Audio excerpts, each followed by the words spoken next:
It is no secret. Taylor Swift is a popular culture icon, making waves around the world. But what is it about Swift that makes a venue shimmer the moment she walks out on stage? One mythology expert says the answer is Swift's celebrity archetype. Tyra is in the Arc Lounge this morning to talk with Allison Steiger, an acclaimed expert in mythology, storytelling, and personal information. Tyra? This is exciting. I've never talked to a mythology expert before, but yes, without a doubt, Taylor Swift has such big influence. Thank you so much for joining us today. Absolutely, I'm delighted to be here. Oh, thank you. So first off, for those who don't know, and I really don't know, what is an archetype and why does it matter?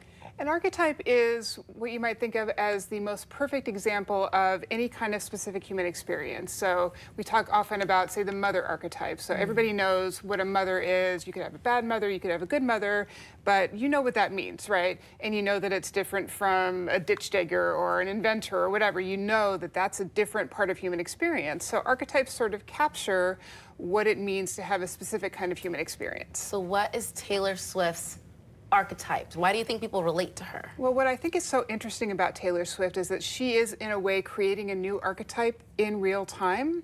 Now, we've got lots and lots of examples of different archetypes in mythology. You look at any kind of Greek god or whatever, and I see her as being very similar to the Greek goddess Artemis. Artemis is the goddess of young girls, the protector of young girls. And what Taylor's doing in her Eras Tour shows is creating a beautiful, safe space for girls and women to experience female joy. And it's very safe, it's very loving, and it's for young girls and for lots of other people too, of course, but it's similar to Artemis in that way. And you actually see some of that. You see the archery imagery coming up a lot in her. She has a song called The Archer, so you can see sort of the tail ends of that showing up in her archetype, that she's protecting young girls. That's so interesting. It all kind of correlates. Absolutely. Wow. And so how are we reacting to archetypal energy when we love or love to hate celebrities, because that happens as well?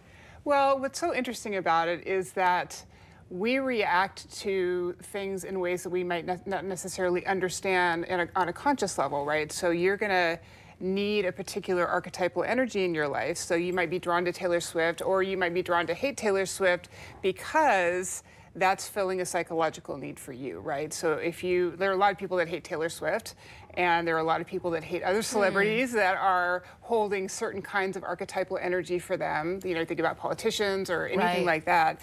If you have a reaction to someone that you don't really understand, and it's really deep and negative or positive, you're probably reacting to the archetypal space that they're holding. Interesting. You mentioned at the Eras Tour, it's been going on for like so over a year. Yeah. You go, Taylor.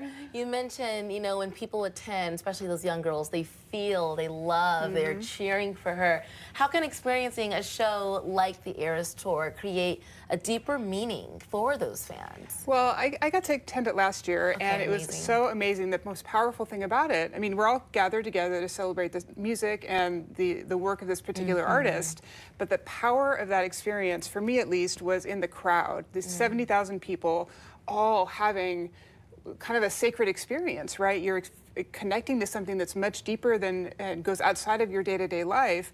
The power of that mass of thousands of people is an incredibly powerful thing for anyone, right? So the ability that she has to kind of facilitate that and bringing everyone together is a big part of why her archetype is so powerful. So on that note about, you know, just your day-to-day lives, because we're not going to an Eras Tour every day. I wish we were. But how do these archetypal energies kind of play into our day-to-day lives? Like, could that happen for me at work today? And the truth is that we all hold archetypal energy for each other. Okay. Right. So, and I see this all the time, right? If you have someone that you've met and you don't understand why they're reacting to you the way that you do, I mean, you're a public figure as well, right? So if you have a fan or a person that really, really doesn't like you and they're trolling you in the comments or something, they're probably responding to an archetype. You are holding an archetype for them that you don't understand and they probably don't understand.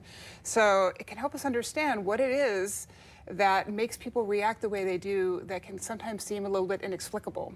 So if your child, for example, is behaving in a way that you don't really understand, they might be responding to you holding the mother archetype. They don't really see the person, the smaller person that's inside of this big archetypal space, this big archetypal energy that you're holding.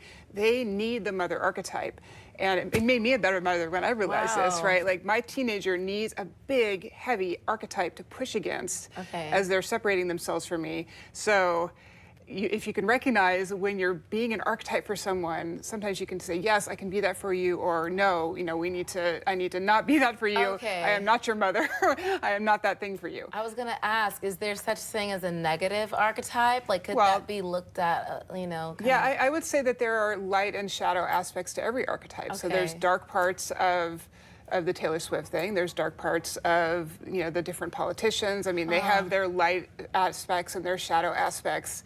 So that's certainly going to be true for anyone. Wow, so interesting. And if people would like to learn more about your work, is there anywhere we can find you online? I mean, they can go to my website, mythicstories.com, and I'm happy to talk with anyone, and you're welcome to schedule a call with me and we'll talk. Awesome. Thanks, Allison. That was really interesting, Holly, right? That was fascinating. I just learned so much. I did too. So Artemis. For Taylor, okay. Artemis and Taylor, they've got a little correlation. They got a correlation. Oh, that was absolutely amazing. All right, thank you both so much.